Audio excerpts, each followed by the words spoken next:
Money sir Chopta जाना है सुबह। और ये पूरी लाइन लगी पड़ी है अब, क्योंकि भाई बैरियर में सबको रोक दिया है।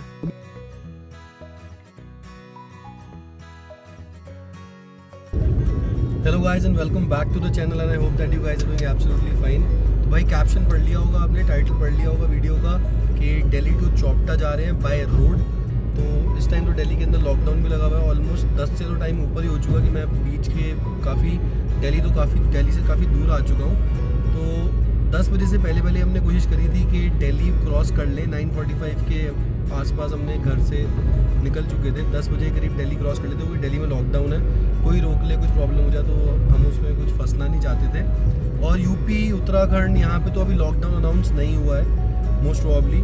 बाकी अभी रास्ते में पता चलेगा कि हाँ भाई क्या क्या प्रोटोकॉल्स है कोविड के, कि चेकिंग हो रही है नहीं हो रही है। अगर हो भी रही है तो RT-PCR मांग रहे हैं, या फिर जिनको दोनों वैक्सीन लगी हुई है वो भी जा सकते हैं। तो वैक्सीन का तो हमने अपना सर्टिफिकेट डाउनलोड कर लिया, क्योंकि हम दोनों को वैक्सीन लगी हुई है, बट आगे जाके पता चलेगा। और पहले दिल्ली से हम जाएंगे मेरठ, फिर मेरठ से रुड़की, बीच में मुजफ्फरनगर भी आएगा, फिर हरिद्वार, ऋषिकेश, रुद्रप्रयाग करते कराते फिर चौपटा पहुँचेंगे। मतलब गूगल के ऊपर ऑलमोस्ट 10 घंटे का रास्ता दिखा रहा था, but Delhi Meerut express way इतना बढ़िया बन गया है ना, इतना बढ़िया बन गया है, मैं आपको क्या बताऊँ। वीडियो में देखना, वीडियो को एंड तक देखो तो लाइक सब्सक्राइब शेयर ज़रूर करना।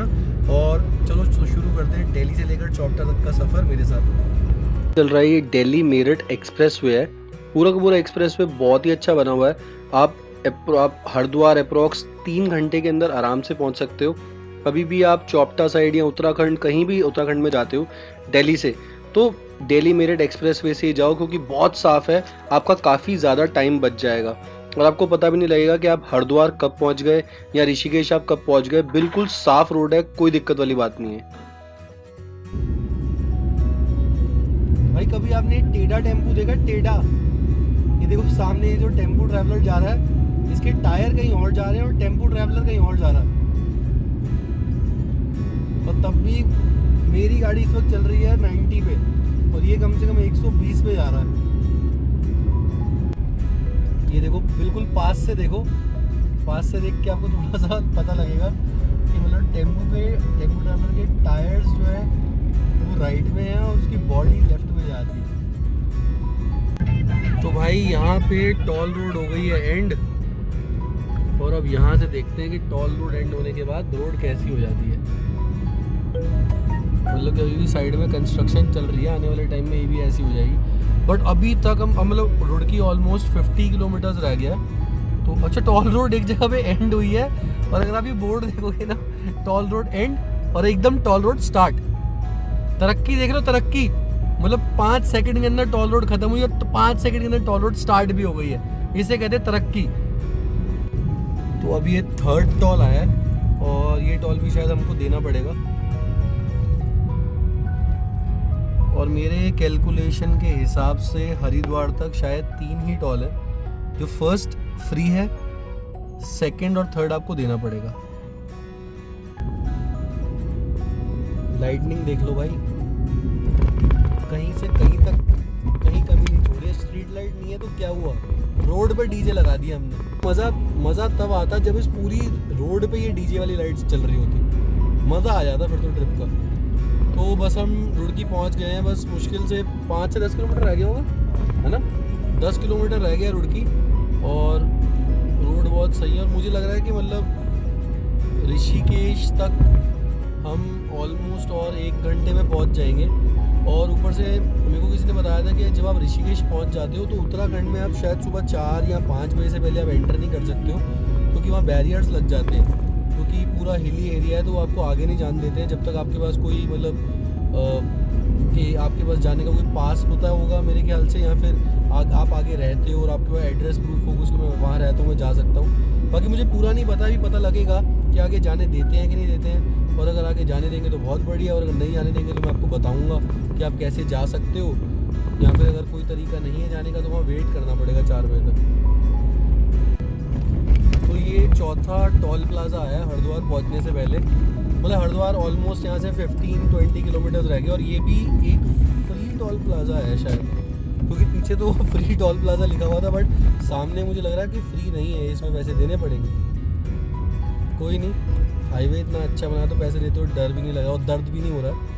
बट ये फ्री नहीं है मुझे लग रहा है। इस पर कितने चार्जेस हैं भाई गाड़ी के? 140 रुपीज़, नहीं 85 रुपीज़।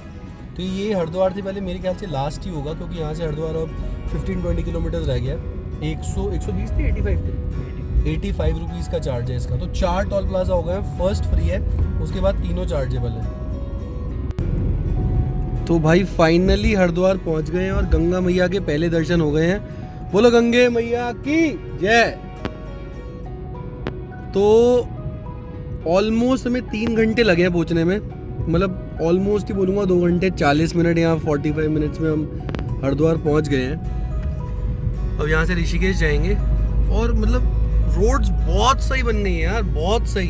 यहाँ तो हो सकता है कि मैंने मतलब 4 से 5 साल बाद ये उत्तराखंड साइड मतलब हरिद्वार या ऋषिकेश साइड ट्रैवल किया है। इस वजह से मुझे ऐसा लग रहा है, क्योंकि पहले टाइम पे हमें कम से कम 5-6 घंटे लग जाते थे, बट आज तो पता ही नहीं चला कि मतलब अभी निकले और अभी हरिद्वार पहुंच भी गए हैं। वो देखो भाई सामने अगर आपको दिख रहा हो तो पहाड़ भी दिखने लग जाते हैं ना हरिद्वार से, मतलब थोड़े से पहाड़ तो दिखते ही हैं। नैना देवी, मनसा देवी, तो ऊपर देवियों के मंदिर है, तो वो भी दिखने शुरू हो गए। अभी मैं गाड़ी रोक के आपको बिल्कुल पास से गंगा मैया के दर्शन भी करवाऊंगा। हरिद्वार पहुंच गए हम लोग, मुश्किल से अभी मैंने आपको बताया कि 3 घंटे लगे होंगे। पीछे गंगा मैया है, एक बार सारे बोल देते हैं गंगा मैया की जय। और पीछे ही हर की पौड़ी भी है, आपको दिखाता हूँ। ये देख लो कितना मतलब अभी तो एकदम शांत माहौल हो रखा है, क्योंकि रात के 12:30-1 बज रहे हैं। सामने हर की पौड़ी है। रूल्स ये आए हैं कि अब अगर आप उत्तराखंड के अंदर एंटर होते हो तो आपको last 3 days that is 72 hours की RT-PCR रिपोर्ट चाहिए, प्लस आपको दोनों कोविड वैक्सीनेशंस लगी होनी चाहिए।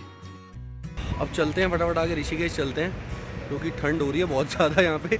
यहाँ तो अगर दिल्ली के अंदर 19 डिग्री, 17 डिग्री, 16 डिग्री है, तो यहाँ पे इस टाइम पे ऐसा लग रहा है कि कम से कम 7-8 डिग्री तो आराम से होगा, या 6 डिग्री होगा कम से कम।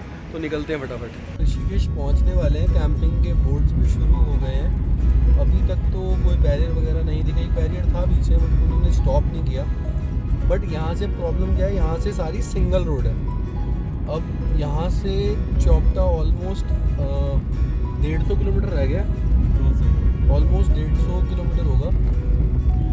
बट यहाँ से सारा का सारा सिंगल रोड है, तो जितना टाइम अभी तक हमें आने में लगा ऋषिकेश तक, शायद हो सकता है उससे ज़्यादा ही टाइम यहाँ से चौपटा पहुँचने में लगे। देखते हैं, तो पहले ऋषिकेश पूरा एंटर कर जाते हैं। कुछ राम झूला, लक्ष्मण झूला ऋषिकेश की हल्की सी झलक दिखती है, तो मैं आपको दिखाता हूँ। तो गाइस ये हम घूम रहे हैं ऋषिकेश की गलियों में। वो सामने ऋषिकेश का गुरुद्वारा भी आ गया राइट हैंड साइड में, और यहीं पास में राम झूला, लक्ष्मण झूला भी है। बस अब एक ही बैरियर है जो हमको क्रॉस करना है, बस वो बैरियर क्रॉस हो गया तो फिर तो हम आगे जा सकते हैं। तो मुझे अभी मैंने साइड में गाड़ी रोके भैया से पूछा था, तो उन्होंने बोला कि यहाँ उत्तराखंड में भी रात को 11 से 5 का कर्फ्यू लगा हुआ है। तो हमें तो ये पता भी नहीं था, और ऊपर से हमने न्यूज़ में भी नहीं सुना कि 11 से 5 का कर्फ्यू है। जब मैं उत्तराखंड गया था तब कोई RT-PCR रिपोर्ट की चेकिंग नहीं हो रही थी, बट अब अगर आप जा रहे हैं तो RT-PCR रिपोर्ट ज़रूर कैरी करिएगा, क्योंकि उसके बिना उत्तराखंड आपको एंटर नहीं करने देंगे। ऋषिकेश पहुँच गए हैं। राम झूला, लक्ष्मण झूला दोनों देख लो आप। अब इनमें से राम झूला कौन सा, लक्ष्मण झूला कौन सा, इतना मैंने पूछा नहीं है, पता नहीं मेरे को। बट ये बहुत सजा हुआ लग रहा है, अमेजिंग लग रहा है। आप चौपटा तुंगनाथ महादेव के ट्रैक पे कभी भी जा सकते हैं, वो पूरा साल खुला होता है। बट दिसंबर से लेकर फरवरी तक वहाँ पे हैवी स्नोफॉल के चांसेस रहते हैं। अगर आपको थोड़ा ब्रीथिंग प्रॉब्लम है तब मत जाइए। मार्च से मई तक जाते हो तो बहुत अमेजिंग सीजन रहता है, और तुंगनाथ महादेव का मंदिर भी मई टू दिवाली तक खुला रहता है। तो अगर आपको मंदिर के दर्शन करने हैं तो उस टाइम जाइए। राम झूले, लक्ष्मण झूले को बाय बाय कह के हम निकल चुके हैं आगे। अब यहाँ से धीरे धीरे करते करते हम आगे चलेंगे, क्योंकि यहाँ से सारी की सारी रोड सिंगल है, आपको दिख ही रहा होगा। कहीं जाके डबल रोड हो जाएगी तो मज़ा आ जाएगा, बट अभी तो सिंगल रोड ही चल रही है, और काफ़ी आगे तक सिंगल रोड रहेगी। तो मैंने भी गलती से पीछे कह दिया था कि यहाँ से 150 किलोमीटर है। मैंने GPS पे चेक किया तो प्रॉपर 200 किलोमीटर्स है यहाँ से। तो यहाँ से पूरा 6 घंटे का रास्ता दिखा रहा है वो अभी भी GPS। पर देखते हैं कितनी देर लगती है। मस्ती करते करते, गाने सुनते सुनते जा रहे हैं। तो गाइस शायद ये है वो जगह जहाँ से हम आगे नहीं जा सकते हैं। मैं गाड़ी लेके जाता हूँ, ये देखो रोकने आ गए भैया हमें। चेक करते हैं। हाँ जी सर चौपटा जाना है। सुबह अभी क्या हो गया? अच्छा सॉरी सर, मतलब क्या है, टाइमिंग क्या है? और सुबह 5 बजे तक? 4 बजे। देख लो सर, थोड़ा 1 घंटा और प्यार दिखा दो। साइड में लगा ले यहाँ पे गाड़ी पीछे। अच्छा ना कर दिया जाने के लिए। अब मैं ले रहा हूँ गाड़ी बैक। जो मैंने आपको बोला था कि 8 से 5 का कर्फ्यू रहता है, ये देख लो, ये आगे बोर्ड भी लगा हुआ है, ये लिखा हुआ है 8 बजे से प्रातः 5 बजे तक। तो उन्होंने बोला कि अब 5 बजे लिखा हुआ है, बट आप इतनी दूर से आए हो तो 4 बजे तक आ जाना। 4 बजे में आपको रिलीज़ कर देंगे। पुलिस स्टेशन है यहाँ पे। तो आप लोग भी अगर आ रहे हो इस तरफ तो इसी हिसाब से आना कि आप 4 बजे तक ही पहुँचो, ना 4 बजे के बाद ही आओ, वरना ये आपको आगे नहीं जाने देंगे। बहुत डिफ़िकल्टी हो जाएगी, हमें भी अब 2-3 घंटे यहीं पे रुकना पड़ेगा। तो अब यहाँ रुकेंगे अब, और क्या कर सकते हैं हम। भाई सामने देख रहे हो कितना अच्छा होटल लग रहा है। तो ये हमारा होटल है। अब 2 घंटे हमें रुकना है, तो अब क्या कर सकते हैं। और उसी होटल की पार्किंग के अंदर गाड़ी लगा के हम बैठे हुए हैं, क्योंकि 2 घंटे के लिए होटल नहीं थोड़ी लेंगे। तो अब भाई 2 घंटे वेट करना है, क्या कर सकते हैं यार।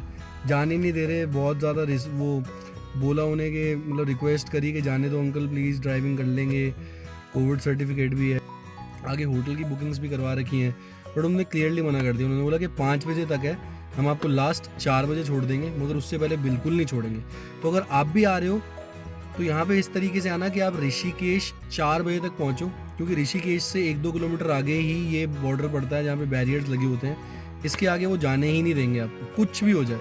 अगर आप उत्तराखंड की लोकल कैब या टैक्सी में हो तो शायद जाने देंगे, क्योंकि यूके नंबर प्लेट वाली गाड़ियाँ ही जा रही थी जो लोकल्स हैं यहाँ के, और कोई दिल्ली, यूपी, HR कोई गाड़ी आगे नहीं जा रही थी। तो ये बात आप ज़रूर याद रखें। अब क्या करेंगे, अभी यहाँ वेट करेंगे 2 घंटे। 2 घंटे बाद मिलते हैं आपसे। तो भाई यहाँ पे रुके हम। तो जो बैरियर था, उस बैरियर से पहले ये ढाबा है छोटा सा, यहाँ पे आपको खाने को चाय कॉफ़ी वगैरह सब मिल जाएगा। यहाँ पे आना, यहाँ रुक जाना, क्योंकि यार अब इतनी देर रुकना है, 2 घंटे रुकना, 2 घंटे रुकना बहुत भारी पड़ रहा है। तो अब यहीं पे रुक गए। अभी हमने कॉफ़ी पी है और पहाड़ों वाली सबसे पहली मैगी, पहले न्यू ईयर, वो मतलब न्यू ईयर की सबसे पहली मैगी खाई है। वो सब वेट कर रहे हैं, देखते हैं। 4 बजे बोला, 3:45 बजे इंडियन है, पहले ही जाके खड़े हो जाएंगे कि जाने दो हमें। और ये पूरी लाइन लगी पड़ी है अब, क्योंकि भाई बैरियर पे सबको रोक दिया है। अब उन्होंने बोला था 4 बजे छोड़ेंगे, 3:45 हो गए। देखते 15 मिनट में छोड़ते हैं कि नहीं छोड़ते हैं, बट लाइन बहुत लंबी लग चुकी है, देखो आप।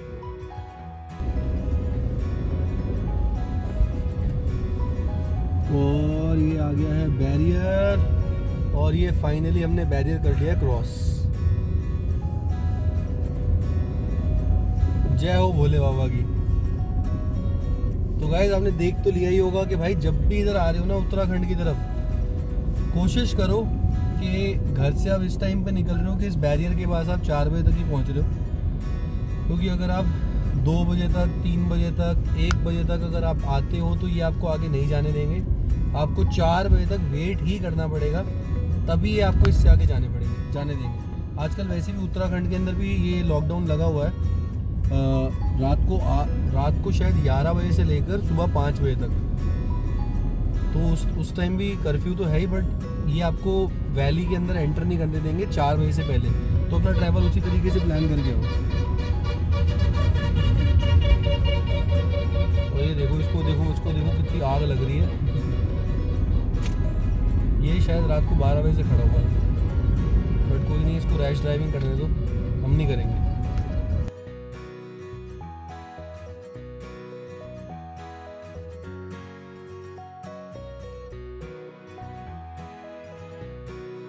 इतनी देर के सफर के बाद अब हम पहुंच चुके हैं देवप्रयाग। तो हम पहुंच चुके हैं देवप्रयाग। तो यहाँ पे आपको पता होगा 3 नदियों का संगम होता है। तो अभी तो मतलब बहुत ज़्यादा अंधेरा हो रहा है, तो मैं आपको दिखा भी नहीं पाऊँगा, और वो पॉइंट पीछे निकल भी गया है। बट जब हम वापस आएंगे ना, तब मैं उसको ज़रूर कवर करूँगा। और एक तरीके से पूरी सीरीज़ ये है दिल्ली से लेकर चौपटा तक की। चौपटा से हो सकता है आगे भी हम कहीं घूमने जाएँ, तो लगातार वेट करना, बहुत सारे ब्लॉग्स आने वाले हैं बैक टू बैक, कम से कम 4 से 5 तो आएंगे ही। और उसके अंदर एक आधा ब्लॉग ऐसा भी होगा इसमें रुद्रप्रयाग के और देवप्रयाग के बारे में मैं दिखाऊँगा। तो चैनल को लाइक करो, सब्सक्राइब करो, शेयर करो।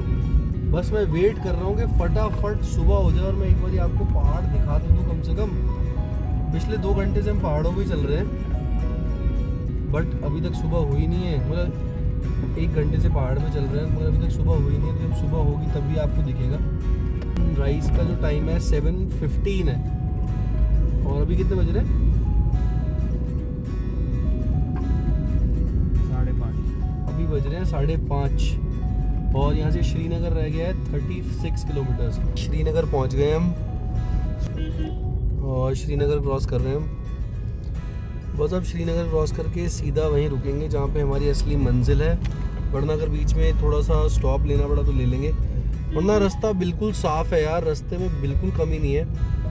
मतलब अगर मैं इसको कंपेयर करूँ ना, फॉर एग्जांपल जैसे ये भी अप्रॉक्स 500 किलोमीटर हो गया, और अगर मैं मनाली को इससे कंपेयर करूँ तो ये रास्ता काफ़ी साफ़ लगा मुझे इतनी उम्मीद नहीं थी कि उत्तराखंड का रास्ता भी इतना साफ़ होगा, बट बहुत ही ज़्यादा साफ़ रास्ता था।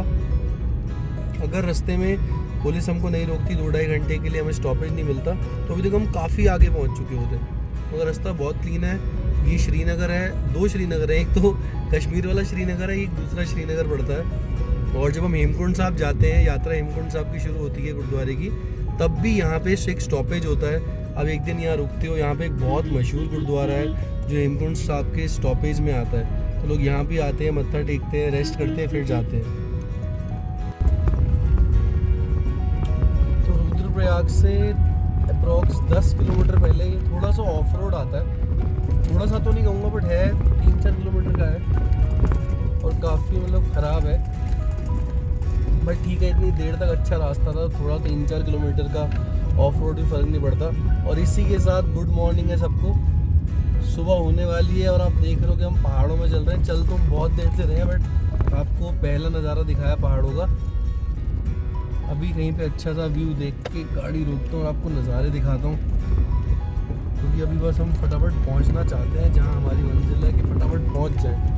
वो देखो सामने सुबह होने वाली है, सनराइज होने वाला है। तो अगर आप चौपटा बाय फ्लाइट जाना चाहते हैं तो नियरेस्ट एयरपोर्ट देहरादून पड़ेगा। वहाँ से आपको लोकल टैक्सी या फिर बस लेके चौपटा तक जाना पड़ेगा। अगर आप बाय ट्रेन जाना चाहते हैं तो हरिद्वार, ऋषिकेश और कोटद्वार, ये 3 रेलवे स्टेशन हैं, वहाँ तक आप ट्रेन ले सकते हैं। वहाँ से फिर आपको एक लोकल टैक्सी या फिर लोकल बस करनी पड़ेगी चौपटा तक जाने के लिए। डायरेक्ट फ्लाइट और डायरेक्ट ट्रेन वहाँ पे नहीं है। या फिर बेस्ट आप क्या कर सकते हैं, अपनी कार में जाइए। 420 किलोमीटर्स है अप्रॉक्स। हमारा अप्रॉक्स डीजल लगा था 4000 रुपीज़ का। आप पेट्रोल से भी अगर जाते हैं तो आपका 6000 तक का लगेगा। बट अगर आप अपनी कार से जाते हैं तो आप अपने तरीके से रुक भी सकते हैं, वरना आप कार रेंट करके भी जा सकते हैं। रेंट करने के लिए मैंने डिस्क्रिप्शन में नंबर डाल दिया है, वहाँ से अपनी बुकिंग्स करवा सकते हैं। वो आपको पूरा पिक एंड ड्रॉप की फैसिलिटीज़ प्रोवाइड करते हैं। मेरा मतलब राय आपको ये रहेगी कि अगर आप चौपटा जा रहे हैं so try to carry winter clothes, क्योंकि वहाँ पे हर वक्त ठंड रहती है। कोई ऐसा मौसम नहीं होता कि चौपटा में ठंड ना हो। दिसंबर से लेकर फरवरी तक तो माइनस में टेम्परेचर होता है। हम अभी जब गए हैं तो वहाँ माइनस में टेम्परेचर था, हमें कम से कम 3 से 4 लेयर ऑफ क्लोथ्स पहनने पड़ रहे थे। अगर आप होटल बुक करवाना चाहते हैं तो मेरी राय ये रहेगी कि चौपटा से 10 किलोमीटर या 15 किलोमीटर नीचे होटल बुक करवाएं विंटर्स में, क्योंकि ऊपर फ्रीजिंग कोल्ड होती है। अगर आपको विंटर्स और स्नोफॉल की ज़्यादा आदत नहीं है तो माइनस में टेम्परेचर होता है और आपको बहुत ज़्यादा प्रॉब्लम हो सकती है। वहाँ पे एक अच्छी प्रॉपर्टी है द बंकर हाउस करके, वहाँ पे geysers, hot water baths, hot water washroom सब अवेलेबल हैं, वरना किसी भी होटल के अंदर गीजर्स अवेलेबल नहीं है। आपको नहाना धोना सब कुछ ठंडे पानी से ही पड़ेगा। और मेरी राय ये रहेगी कि आप अपने साथ टॉयलेट पेपर ज़रूर कैरी करें, क्योंकि वो आपको वहाँ पे बहुत बेनिफिशियल रहेगा, क्योंकि पानी फ्रीजिंग कोल्ड होता है। खाने का रेट बहुत ही नॉमिनल है। आप इतनी ऊपर जाते हैं तो पानी की बोतल आपको 30 रुपीज़ की पड़ती है, 10 रुपये महंगी। पूरे वहाँ पे वेज ही मिलता है, क्योंकि उत्तराखंड देवभूमि कहलाई जाती है। कुछ स्पॉट्स ऐसे हैं, मतलब चौपटा से 40-50 किलोमीटर दूर आपको नॉनवेज मिल सकता है, बट आपको पूरे उत्तराखंड में मैक्सिमम वेजिटेरियन खाना ही मिलेगा, नॉन वेजिटेरियन नहीं मिलेगा। तिलवाड़ा पहुंच गए हम। तिलवाड़ा की मार्केट चल रही है। ये जो पूरी रोड है ना, मतलब जब आप रुद्रप्रयाग क्रॉस करते हो, और रुद्रप्रयाग वाली रोड भी, ये पूरी रोड का ही मतलब नाम है केदारनाथ वाली रोड है ये, क्योंकि ये सीधी रोड आगे केदारनाथ को भी जाती है, सोनप्रयाग को भी जाती है। तो अब यहाँ तिलवाड़ा से चौपटा ऑलमोस्ट 1.5 घंटे का रास्ता है, और बहुत ज़्यादा ठंड हो रही है यार।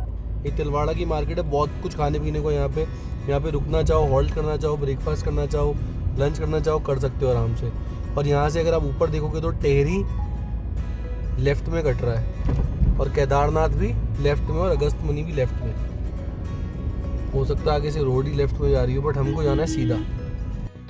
अगर मैं सिर्फ चौपटा की बात करूं तो चौपटा मेन जहां से तुंगनाथ का ट्रैक शुरू होता है, वहां पे रहने के ऑप्शंस बहुत ही लिमिटेड हैं। मैक्सिमम वहां पे, अगर मैं टोटल नंबर ऑफ रूम्स की भी बात करूं, मैक्सिमम रूम्स वहां पे 30 to 35 होंगे, और वो सिंपल रूम्स हैं, 2 बेड या 3 बेड वाले। उसके अंदर आपको 2-3 कंबल या रजाई मिलती है, जिसका दिसंबर से फरवरी तक कोई फ़ायदा नहीं होता, क्योंकि इतना फ्रीजिंग कोल्ड होता है, और हॉट वाटर फैसिलिटी अवेलेबल नहीं है। आपको ठंडा पानी मिलता है, फ्लश में भी पानी नहीं आता है, क्योंकि वहाँ पे फ्रीजिंग कोल्ड होता है। तो अगर आप ऊपर होटल लेने की सोच रहे हैं, जहाँ से तुंगनाथ का ट्रैक शुरू होता है चौपटा में, तो वहाँ पे आप दिसंबर से लेकर फरवरी तक होटल मत लो। अगर आप होटल लेना चाहते हो तो वहाँ से 10 से 15 किलोमीटर नीचे लो। बाकी अगर आप मार्च, अप्रैल, मई, जून, दिवाली तक जाते हो तो आप हैप्पीली ऊपर जाके होटल लीजिए, वहीं से ट्रैक शुरू करिए। वहाँ रहने का मज़ा ही अलग है, और क्योंकि उस टाइम पे इतनी स्नोफॉल भी नहीं होती है, बट ठंड वहाँ पे हमेशा रहती है। खाने का रेट वहाँ पे नॉमिनल है। अगर आप 2 बंदे खाते हैं वेजिटेरियन खाना, आपका मैक्सिमम बिल 300 रुपीज़ आता है, उससे ज़्यादा नहीं आता है। चौपटा का पहला बोर्ड दिखाया है 29 किलोमीटर्स, और यहाँ से ऊखीमठ लेफ्ट लेके आधा किलोमीटर है। मतलब चौपटा आने के लिए आपको ऑलमोस्ट ऊखीमठ तो आना ही पड़ेगा, और ऊखीमठ से चौपटा 28 किलोमीटर है, मतलब 1 घंटा लगा लो। रोड बहुत पतली हो जाती है, मतलब 29 किलोमीटर लिखा था, तो आप ये लगा लो कि 40 किलोमीटर पहले से रोड बहुत ज़्यादा पतली हो जाती है, और सिंगल लेन ड्राइव है, बहुत डिफ़िकल्ट भी होता है ड्राइव करना, बट ठीक है, रोड साफ़ है, ये एक बेनिफिट है आपको। बट रोड बहुत ज़्यादा स्टीप है, बहुत ज़्यादा पतली हो चुकी है। गाइस, मैं एक बार दोबारा बता रहा हूँ कि मतलब अभी जब मैं गया था उत्तराखंड, तब कोविड के प्रोटोकॉल स्टार्ट हुए थे। सिर्फ दिल्ली में नाइट कर्फ्यू लगा था, और उत्तराखंड में भी रात को 11 बजे से लेकर सुबह 5 बजे तक लगा था। बट अब करंट सिचुएशन के अंदर अगर आप उत्तराखंड जा रहे हो तो आपको कोविड RT-PCR रिपोर्ट मैंडेटरी है। हो सकता है एक बैरियर नहीं, कम से कम 3-4 बैरियर हो, तो रिस्क मत लेना। अगर आप घूमने जा रहे हो, पहली बात तो आप चेक करना क्या यात्रा खुली भी है तुंगनाथ की, या उत्तराखंड में और भी टूरिस्ट लोकेशंस खुली हैं, क्योंकि अगर लॉकडाउन्स लग रहे हैं तो हो सकता है टूरिस्ट लोकेशंस भी बंद कर दी गई हों। और अगर आप आ रहे हो तो RT-PCR रिपोर्ट लेके ज़रूर आना, और कोशिश करना कि ऋषिकेश आप अप्रॉक्स 4 बजे तक पहुँचो, वरना आपको बैरियर के पास ही रुकना पड़ेगा, जहाँ पे मुझे 2 घंटे रुकना पड़ा था। 2 घंटे आप बोर हो जाओगे, आप कुछ भी नहीं कर पाओगे वहाँ पे। तो कोशिश करो 4 बजे तक वहाँ पहुँचो, और RT-PCR रिपोर्ट लेके ज़रूर आओ, क्योंकि आप इतनी दूर आ रहे हो और आप वापस जाओ तो आपको भी अच्छा नहीं लगेगा। और ये बहुत ही ज़्यादा स्ट्रिक्ट होते हैं अपने रूल्स को लेके, क्योंकि पीछे बहुत सारे व्हीकल्स होते हैं। अगर एक को जाने देंगे तो सबको वापस जाने देना पड़ेगा। So do bring RT-PCR report.